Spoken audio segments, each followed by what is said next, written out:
ओम शांति। 30/11/2023 की प्रातः मूल्य। बाप दादा मधुबन। मीठे बच्चे, तुम्हें रूहानी पंडावन यात्रा करनी है और करानी है। याद ही तुम्हारी यात्रा है। याद करते रहो तो खुशी का पारा चढ़े। प्रश्न है, निराकारी दुनिया में जाते ही कौन से संस्कार समाप्त हो जाते और कौन से संस्कार रह जाते हैं? उत्तर है, वहाँ नॉलेज के संस्कार समाप्त हो जाते, प्रारब्ध के संस्कार रह जाते हैं। जिन संस्कारों के आधार पर तुम बच्चे सतयुग में प्रारब्ध भोगते हो, वहाँ फिर पढ़ाई का व पुरुषार्थ का संस्कार नहीं रहता। प्रारब्ध मिल गई फिर ज्ञान खत्म हो जाता है। गीत है, रात के राही थक मत जाना, सुबह की मंजिल दूर नहीं। ओम शांति। यहाँ सम्मुख शिव भगवान वाच्य है। गीता में दिखाते हैं श्री कृष्ण भगवान वाच्य, परंतु श्री कृष्ण तो उस नाम रूप से सम्मुख हो न सके। यह तो सम्मुख कहते हैं। निराकार भगवान वाच्य श्री कृष्ण भगवान वाच्य कहें तो वह साकार हो जाता है। जो भी वे शास्त्र आज सुनाते हैं वह ऐसे नहीं कहेंगे कि भगवान वाच्य, क्योंकि वह साधु संत महात्मा आदि सब साकार में बैठे हैं। और फिर बाप कहते हैं, हे रूहानी राही, रूहानी बाप जरूर रूहों को ही कहेंगे कि बच्चे थक मत जाना। यात्रा पर कहीं थक जाते हैं तो फिर वापस आ जाते हैं। वह जिस्मानी यात्रा। यहाँ भिन्न भिन्न मंदिरों में जिस्मानी तीर्थ यात्रा करने जाते हैं। कोई शिव के मंदिर में जाते हैं, वहाँ सब जिस्मानी चित्र रखे हैं। भक्ति मार्ग के ये तो सुप्रीम रूप परम पिता परमात्मा आत्माओं को कहते हैं कि हे बच्चे, अब मुझे के साथ बुद्धि का योग लगाओ और ज्ञान भी देते हैं। तीर्थों पर जाते हैं तो वहाँ भी ब्राह्मण लोग बैठे हैं, कथा कीर्तन करते हैं।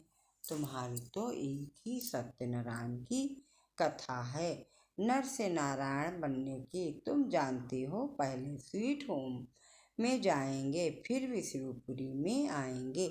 इस समय तुम हो ब्रह्मापुरी में। इसको पियर घर कहा जाता है। तुमको जेवर आदि कुछ नहीं है, क्योंकि तुम पियर घर में हो। तुम जानते हो ससुर घर में हमको अपार सुख मिलने हैं। वहाँ कलयुगी ससुर घर में तो अपार सुख है। तुमको तो जाना है उस पार सुख धाम में। यहाँ से ट्रांसफर होना है। बाप सभी को नैनों पर बिठाकर ले जाते हैं, दिखाते हैं श्री कृष्ण का बाप उनको टोकरी में बिठा कर ले उस पार ले गया। तो ये बेहद का बाप तुम बच्चों को उस पार ससुर घर ले जाते हैं। पहले अपने निराकारी घर में ले जाएंगे, फिर ससुर घर भेज देंगे।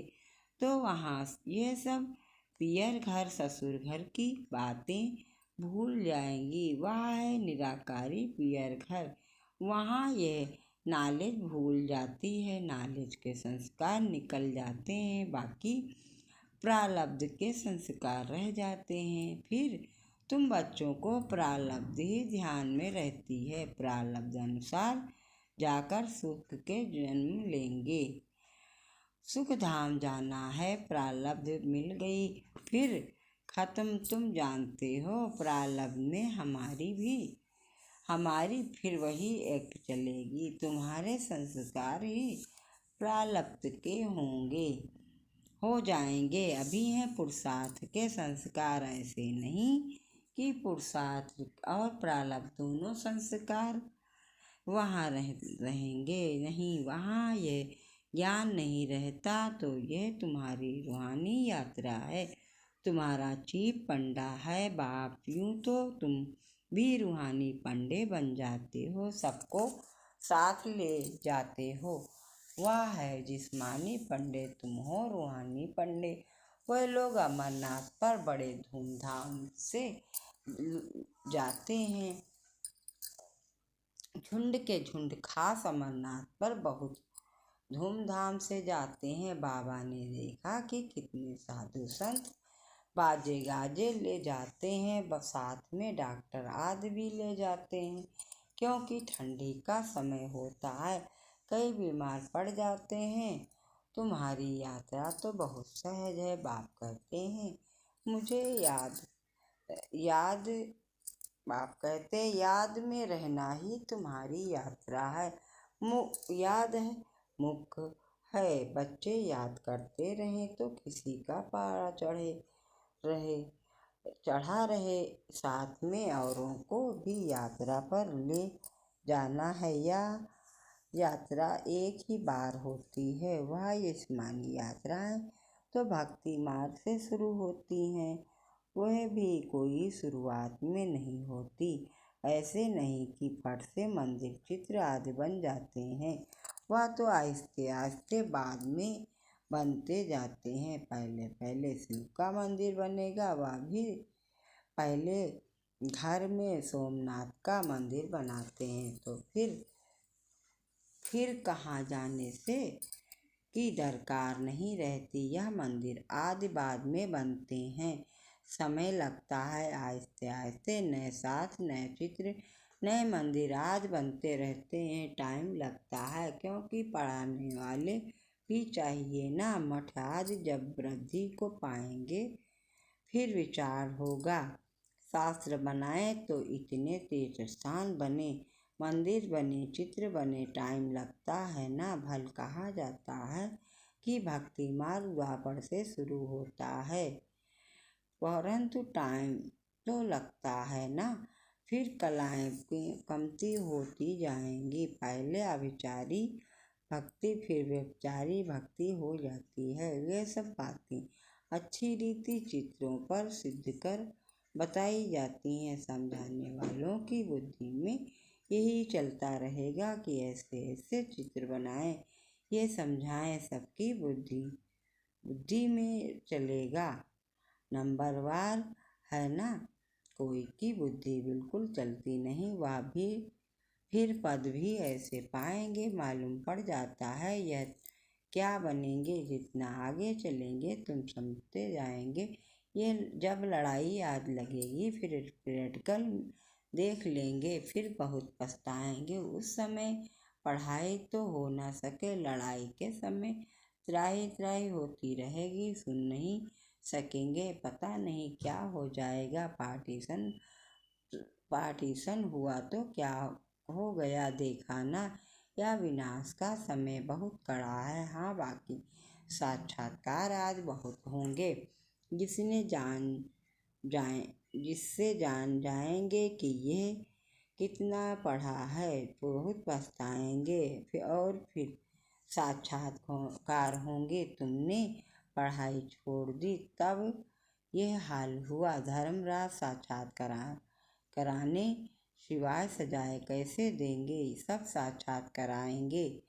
फिर उस समय कुछ कर नहीं सकेंगे, कहेंगे हाय तकदीर, तब्दील का समय तो हो गया। तो बाप कहते हैं क्यों नहीं अभी पुरुषार्थ करते हो, सर्विस से ही दिल पर चढ़ेंगे। बाप कहेंगे ये बच्चे अच्छी सर्विस करते हैं, मिलिट्री का कोई मरता है तो उनके मित्र संबंधियों आदि को भी इनाम देते हैं। यहाँ तुमको इनाम देते हैं यहाँ तुमको इनाम देने वाला बेहद का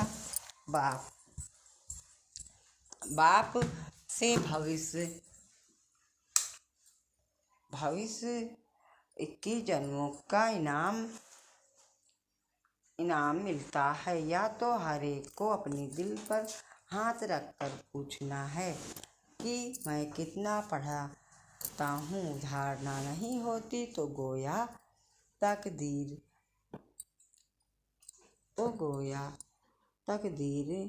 में नहीं है। कहेंगे कर्म ही ऐसे फूटे हुए हैं, बहुत खराब कर्म करने वाले कुछ उठा नहीं सकते। बाप समझाते हैं, मीठे बच्चे, तुम्हें इस रूहानी यात्रा पर अपने साथियों को भी ले जाना है। फर्ज हर एक को यह यात्रा की बात बताना। बोलो, हमारी यह रूहानी यात्रा है। वह है जिस्मानी दिखाते हैं रंगून की तरफ एक छमछम तालाब है, जहाँ स्नान करने से परी बन जाते हैं, लेकिन वह परी आदि तो बनते नहीं। यह है ज्ञान स्नान करने की बात, जिससे फिर तुम बहिष्ठ की बीवी बन जाते हो और ज्ञान योग बल से वैकुंठ में आना जाना तो तुम्हारे लिए कामन बात है, और भी तुमको रोका जाता है। घड़ी घड़ी ध्यान में नहीं जाओ, आदत पड़ जाएगी तो यह ज्ञान मान सरोवर है। परम पिता परमात्मा आकर इस समय तन द्वारा ज्ञान सुनाते हैं, इसलिए इसको मानसरोवर कहा जाता है। मानसरोवर अक्षर सागर से निकला है। ज्ञान सागर में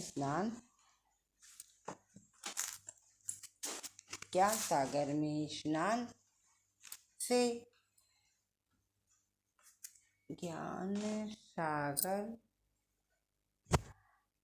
स्नान करना तो बहुत अच्छा है। बहिष्ठ की बीबी को महारानी कहा जाता है। बाप कहेंगे, तुम भी बहिष्ठ के मालिक बनो। बच्चों पर लब रहता है, हर एक पर रहम कर पड़ता है, साधुओं पर भी रहम आता है। यह तो गीता में लिखा हुआ है कि साधुओं का भी उद्धार करते हैं, उद्धार होता है। ज्ञान योग से तुम बच्चों को में समझाने की बड़ी फुर्ती चाहिए। बोलो, तुम और तो सब जानते हो, लेकिन छाछ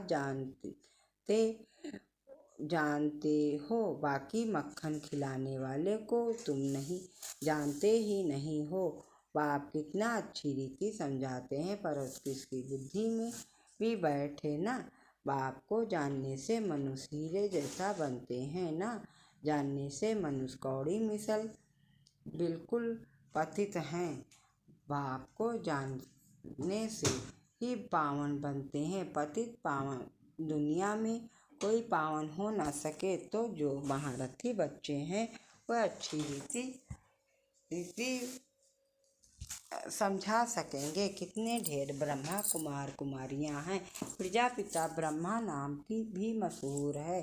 प्रजापिता ब्रह्मा के यह मुख वंशावली ब्रह्मा को ही 100 भुजा 1000 भुजा दिखाते हैं। यह भी समझाया जाता है, इतनी भुजाएं तो हो नहीं सकती। बाकी ब्रह्मा तो बहुत बचड़े वाला है। ब्रह्मा फिर किसका बच्चा? इनका तो बाप है ना। ब्रह्मा है शिव बाबा का बच्चा, इनका और कौन बाप हो सकता? मनुष्य तो कोई हो नहीं सकता। ब्रह्मा विष्णु शंकर गाए जाते हैं सूक्ष्म वतन के। वह तो यहाँ आ ना सके। प्रजापिता ब्रह्मा तो जरूर यहाँ होगा ना। सूक्ष्म वतन में तो प्रजा नहीं रचेंगे तो ब्रह्मपिता परमात्मा आकर इस ब्रह्मा मुख द्वारा शक्ति सेना रचते हैं। पहले परिचय देना है, हम ब्रह्मा मुख वंशावली हैं, तुम भी ब्रह्मा के बच्चे हो ना। प्रजापिता ब्रह्मा है सबका बाप, फिर उनसे और बिरादरियां निकलती हैं, नाम बदलते जाते हैं। अब तुम ब्राह्मण हो। प्रैक्टिकल में देखो, प्रजापिता ब्रह्मा की कितनी औलाद हैं। जरूर औलाद को वर्षा मिलता होगा। ब्रह्मा के पास तो कोई प्रॉपर्टी है नहीं, प्रॉपर्टी है शिव बाबा के पास। ब्रह्मा बल्द शिव बेहद के बाप से ही वर्षा मिलता है। ब्रह्मा द्वारा शिव बाबा बैठ पढ़ाते हैं, हमको दादे का वर्षा मिलता है। बाबा समझाते तो बहुत हैं, परंतु योग नहीं कायदे पर नहीं चलते तो बाप भी क्या करे। बाप कहते हैं इनकी तकदीर। अगर बाबा से पूछे तो बाबा बता सकते हैं इस हालात में तुम्हारा क्या पद होगा। दिल भी गवाही देता है, मैं कितनी सर्विस करता हूँ, कि श्रीमत पर कहाँ तक चलता हूँ। श्रीमत कहती है मन मना भो सबको बाप और वर्षे का परिचय देते रहते हैं। ढिंढोरा भी पिटवाते हैं रहते हैं। बाबा इशारा देते हैं, तुम्हें गवर्नमेंट को भी समझाना है, जो वह भी समझे। बरोबर भारत की ताकत ही चली गई है। परमपिता परमात्मा सर्वशक्तिमान से योग ही नहीं है। इनसे तुम योग लगाते हो तो एकदम विश्व के मालिक बनते हो। माया पर भी तुम जीत पहनते हो। गृहस्थ व्यवहार में रहते माया पर जीत पानी है। हमारा मददगार बाप है। कितना समझाया जाता है, धारणा कितनी चाहिए। बाबा ने समझाया है, धन दिए धन ना घुटे, सर्विस करेंगे तब बाबा दिल पर चढ़ सकेंगे, नहीं तो इम्पॉसिबल है। इसका मतलब यह नहीं कि बाबा प्यार नहीं करते। बाबा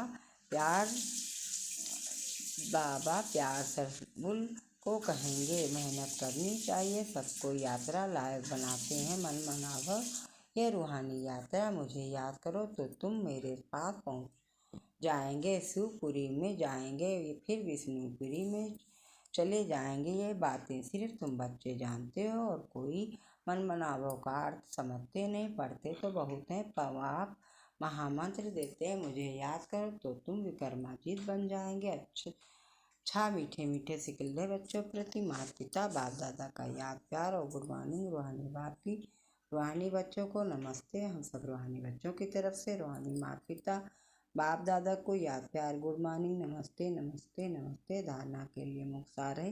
पहली पॉइंट है ज्ञान स्नान करना है, प्यार से सर्विस कर बाप से दिल तख्त पर बैठना है। पुरुषार्थ के समय में अलबेला नहीं बनना है। दूसरी पॉइंट है बाप की पलकों पर बैठ कलयुगी दुख से सुख धाम चलना है, इसलिए अपना सब कुछ ट्रांसफर कर देना है। वरदान है जीवन में दिव्य गुणों के फूलों की फुलवाड़ी द्वारा खुशहाली का अनुभव करने वाले एवर हैप्पी हो। जीवन में दिव्य गुणों के फूलों की फुलवाड़ी द्वारा खुशहाली का अनुभव करने वाले एवर हैप्पी हो। विस्तार से सदा खुशहाल अर्थात संपन्न। पहले कांटों के जंगल में जीवन थी, अभी फूलों की खुशहाली में आ गए। सदा जीवन में दिव्य गुणों की फूलों की फुलवाड़ी लगी हुई है, इसलिए जो भी आपके संपर्क में आएगा उसे दिव्य गुणों के फूलों की खुशबू आती रहेगी और खुशहाली देख करके खुश होंगे, शक्ति का अनुभव करेंगे। खुशहाली औरों को भी शक्तिशाली बनाती और खुशी में लाती है, इसलिए आप कहते हो कि हम एवर हैप्पी हैं। स्लोगन है मास्टर शक्तिमान वह है जो माया के बुद्धों से डरने के बजाय उनसे खेलने वाले हैं। मास्टर सर्वशक्तिमान वह है जो माया के बुद्धों से डरने के बजाय उनसे खेलने वाले हैं। अच्छा, ओम शांति ओम शांति ओम शांति।